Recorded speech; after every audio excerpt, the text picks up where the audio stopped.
કરું છું. મામડિયા દેવ કોણ? ઉઠો. અરે દેવ શંકર તમે? અરે પ્રણામ પ્રભુ. કલ્યાણ મસ્તુ. અરે પ્રભુ, મારા પામર માણસ માટે તમારા પૃથ્વી પર આટો થયો.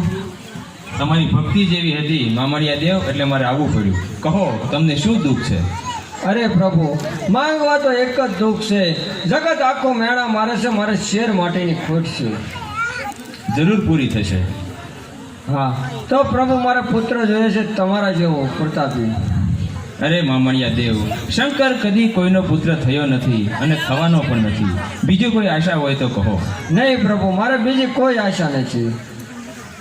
અરે મામડિયા દેવ, હઠ ન કરો. એક કામ કરો, તમે પાતાળ મહી જાઓ. ત્યાં શેષ નાગ છે, તેને 7 કન્યાઓ છે. ત્યાં જઈ એને અરજ કરજો. એ 7 કન્યાઓ તમારે ઘેર બાળા સ્વરૂપે અવતરશે અને આખી સૃષ્ટિમાં શક્તિ સ્વરૂપે પૂજાશે. જાઓ. બહુ સારું પ્રભુ. બોલો ભગવાન શંકર નો જય.